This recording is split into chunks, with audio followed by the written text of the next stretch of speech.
নোংরা ওয়েদার, বাইরে নোংরা ওয়েদার, বৃষ্টি পড়েই চলেছে কন্টিনিউ। আমি রেনকোট পরে নিয়েছি, যেতে তো হবে, কিছু করার তো আর নেই। তো চলুন তাহলে আজকে দিনটা শুরু করা যাক। আমি ওরা ঘুমে গিয়ে ফেভারিট নেভার কন্টেন্ট এরকম বলবো, স্টার্ট আ নিউ ব্লগ। আমাকে কার্টুন লাগছে আমি জানি, কিন্তু কিছু করার নেই, ট্রেন তো ধরতেই হবে। বেরোনো যাক, টাইম হয়ে গেছে। বৃষ্টি, কী যে বৃষ্টি, বাপরে বাপরে বাপ, অবস্থা খারাপ। মানে পার্কিংয়ে দাঁড়িয়ে রয়েছি, কী করে যে আমি আর পুকুরতে গেলাম আমিই জানি। রেনকোট পরেছিলাম, তাও ভিজে গেছে, কিছু করার নেই, বৃষ্টি ঢুকিয়ে গেছে, এত জোরে বৃষ্টি পড়ছে, রেনকোট থই না আটকাতে পারে। আর এখানে আপাতত সুরাটটা পার্ক করলাম, এই যে যেখানে আমি গাড়ি রাখি সবসময়, আমাদের বোলপুর স্টেশনের এই যে পার্কিংটা। এই যে প্রকৃতি দাঁড়িয়ে রয়েছে, সকাল সকাল মুখ বেজার করে, যে বৃষ্টি পড়ছে, কিছু করার নেই, কী আর করা যাবে। এই দীপরঞ্জন কালকে ঠিকই বলেছিল বরফ নিয়ে আসতে তোমার জন্য, দেখো মুখটা সবসময় ওরকমই করে রেখেছে। তোমার উপর রাগ করি, বৃষ্টিটা মানে পুরো নাজেহাল করে ছেড়ে দিল। কি আর করা যাবে, কিছু করার নেই। বেশ ঠিক আছে, পা ভিজে গেছে, চুলো ভিজে গেছে। বেশ ঠিক আছে, এখান থেকে ওখানে যেতে যেতে অবস্থা খারাপ হয়ে যাবে, তাও পালাই, বৃষ্টির জন্য থেমেছে, এগোই তাড়াতাড়ি করে। কি অবস্থা, ওরে বাপ রে বাপ, কালো মেঘ, আজকে অবস্থা খারাপ। কি করে যে বাস ধরবো কলকাতাতে নেমে, গড নোজ। এই যে একজন হেঁটে হেঁটে আসছে, ছাতাটাও ভেঙে গেছে রে, হায় রে হায় রে হায়। কি অবস্থা, হায় রে হায়। বৃষ্টি কন্টিনিউ পড়তেই আছে, কন্টিনিউ বৃষ্টি। বাজে অবস্থা হলো খুব। কেমন লাগছে? আইফোনের সামনের ক্যামেরাটা ভিডিওর জন্য ভালো, সকালে, রাতের বেলায় এত বাজে হয়ে যায় ফটো আর ক্যামেরা। এখন বাজে হচ্ছে কি 6:30, ট্রেন লেট, প্রগতি এখানে আর দাঁড়িয়ে থাকতে পারছে না, কিন্তু আমার ভালোই লাগছে, বেশ কোনো চাপ নেই, আমার ভালোই লাগছে। বৃষ্টি হচ্ছে, ভালো ওয়েদার, ঠান্ডা ওয়েদার, গরম থেকে তো বেটার অনেক। তো এখন দাদাই কিছুক্ষণ মোটামুটি কোপাই ক্রস করছে, আর 10 মিনিট D1। ট্রেন ঢুকতেই লেট, মোটামুটি এখানেই 20 মিনিট লেট করে দিয়েছে। সিটটা ভালোই পেয়েছিলাম, কিন্তু আবার সেই আগের মতন অবস্থা কি বলবো, আর জানলা নেই। তো কিছু করার তো নেই, যেতে তো হবেই। তাই প্রগতিকে বললাম তুমি একদম উইন্ডো সাইডটায় বসো, আমি একদম এন্ডে বসছি। আর একজন দেখলাম টিকিট হয়তো করেছিলেন, হয়তো যেতে পারেননি, তো একটা মাঝখানে সিট ফাঁকাই ছিল। আর বাইরে বৃষ্টি, ওরে বাপ রে বাপ, প্রচণ্ড বৃষ্টি। আমার টেনশন হচ্ছে কী করে সাবওয়ে দিয়ে ক্রস করে ঢুকে বেরিয়ে বাস ধরবো, পুরো ভিজে যাবো তো, বাজে অবস্থা।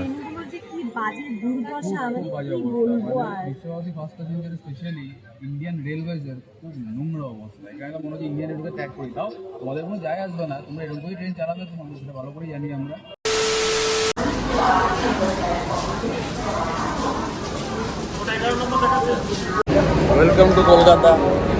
Welcome to Kolkata. যা বাজে ট্রেন, বিশ্বভারতী বাস, প্রতিদিন যারা, কিছু বলার নেই। কি লেট করলো, 10টা 40, নোংরামি। ইন্ডিয়ান রেলওয়েজের আর কিছু হবে না, শেষ কথা শেষ। আমার অনেকক্ষণ ধরেই খিদে পাচ্ছিল, আর জলের বোতলও ছিল না সঙ্গে, তাই ভাবলাম একটা দোকানে যাব, দাঁড়াবো, একটু কিছু খাবো, তারপরে গিয়ে বাস টাস ধরবো। এটা হচ্ছে কি আমাদের সবার প্রিয় হাওড়া স্টেশন, খুব সুন্দর লাগছিল। আর আমরা অর্ডার করেছিলাম চিকেন একটা রোল, কিছু ভেতরে চিকেনের স্টাফিং ছিল, ভালো খেতে মোটামুটি।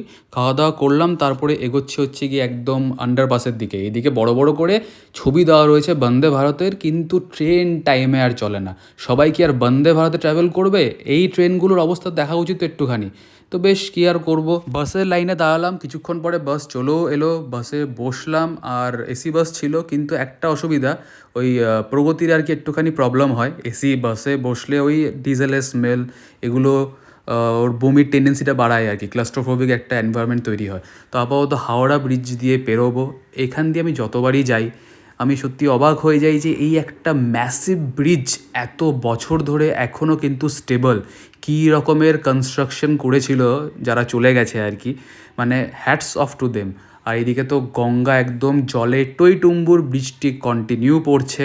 আমার চিন্তা আবার বাড়ছে যে কালকে কী করে বাজার টাজার করবো, সন্ধেবেলায় কী করে বেরোবো। কিন্তু ঠিক আছে, করতে হবেই, সব কিছু কাজ করতেই এসছি, কাজটা তো ছাড়লে চলবে না।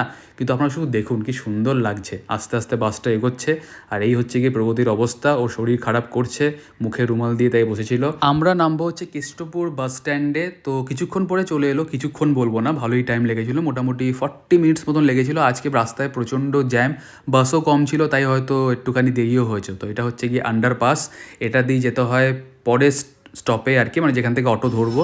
চলো অ্যাট লাস্ট চলে এসেছি লোকেশনে, কৃষ্ণা হাইটস।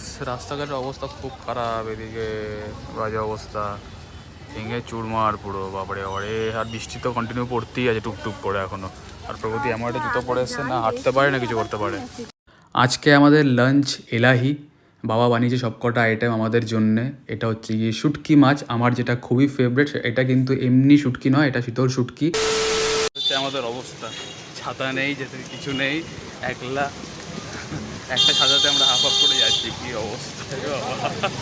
বৃষ্টিতে এমনি অটো কম, তারপরে যেই অটোটা পেলাম, যে অটোটা বলবো না, সব অটোরই একই অবস্থা, মানে সাইডগুলো তো খোলা, বৃষ্টির জল তো পড়ছে কন্টিনিউ। আমার একদম বাঁ দিকটা পুরো ভিজে গেল, চুলটা ভিজে গেল, মানে আমি তো ভাবছি এবার আমার জ্বর না আসে। তো এখান দিয়ে পেরোচ্ছি, দেখুন এবার এগুলো হচ্ছে গিয়ে গলি গালা মিশন মার্কেটের কেষ্টপুরের। যাব হচ্ছে ওই বৈশাখী অটো স্ট্যান্ড, তারপর ওখান থেকে আরেকটা অটো নিয়ে যাব হচ্ছে একটা কাজে। সেই কাজটা আপনারা বুঝতে পেরে যাচ্ছেন হয়তো এখানে দেখে, আমি আর কিছু বলছি না, আপনারা বুঝে নিন।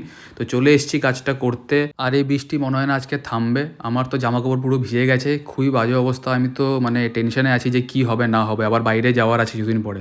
এই দেখুন চুলটুলু ভিজে গেছে, জামার এই সাইডটা পুরো একদম ভিজে চুপচুপে, এসিতেই শুকিয়ে গেল। ভাবলাম আর অটো করব না, দেখলাম ক্যাব আছে আশেপাশেই, তো অর্ডার করে দিলাম। আর দেখলাম সস্তায়, মোটামুটি বেশি টাকা নেয়নি। এখানে দাঁড়িয়ে দাঁড়িয়ে ওয়েট করছিলাম, কিছুক্ষণ পরেই চলে এসছে ক্যাব। ক্যাবটা ছিল হন্ডা সিটি, অনেকদিন পরে বসাও হয়ে গেল গাড়িটাতে। প্রগতিকে বললাম দেখো এই গাড়িটা কত ভালো, ভবিষ্যতে কি এটা নেওয়া যেতে পারে? বললো হ্যাঁ কমফোর্টেবল আছে। ডিজেল গাড়ি, ডিজেলের স্মেল আবার ওর প্রবলেম হচ্ছিল, যেহেতু এসি চালানো ছিল ক্যাবের ভিতরে, আর জানলা খোলা যাবেও না। বাইরে অঝোরে বৃষ্টি চলছে। আর যিনি এসেছিলেন ক্যাবের আর কি ড্রাইভার, খুবই ভালো, মানে খুবই ভদ্র, যেটা আমি বুঝতে পারলাম। রেটিংও দেখলাম 4.9। ভেবেছিলাম অন্য অনেক জায়গাগুলোতে যাব, কিন্তু আজকে আর কিছুই হলো না, ঘোরাও হলো না। শুধু তাড়াতাড়ি করে ভাবছি কখন পৌঁছাবো, জামাকাপড়টা চেঞ্জ করব। চলে এসেছি ডেস্টিনেশনে। প্রগতির শরীরটা এখন একটুখানি বেটার লাগছে, গাড়ি থেকে নেমে ওর শরীর ঠিক হয়ে যায়, কোনো চাপ নেই আর। তো এবার উপরে যাই, তাড়াতাড়ি করে জামাকাপড়গুলো চেঞ্জ করি। আর আজকে আমাদের রাতের ডিনার হচ্ছে কি সিম্পল ডিম মাখা, ভাত, ডাল। The next morning. সবাইকে গুড মর্নিং। এখন বাজে হচ্ছে গিয়ে মোটামুটি 9:30। বসে আছি, ওয়েট করছি বৃষ্টি কখন থামবে। যদি না থামে তাও বেরোতে হবে ক্যাব করে, কিছু করার নেই, কাজগুলো করতেই হবে। আর আজকের ব্লগটা আমি এখানেই এন্ড করলাম, জানি না কখন আপলোড করতে পারবো। যদি কিছু ভালো লেগে থাকে please like share comment and follow Bolpur talkies. বিষয় করতে ফলো করতে লাইক করতে হবে, কমেন্ট জানাতে কেমন লাগছে। দেখা হচ্ছে মেবি কালকে। চলুন tata, bye, have a great day.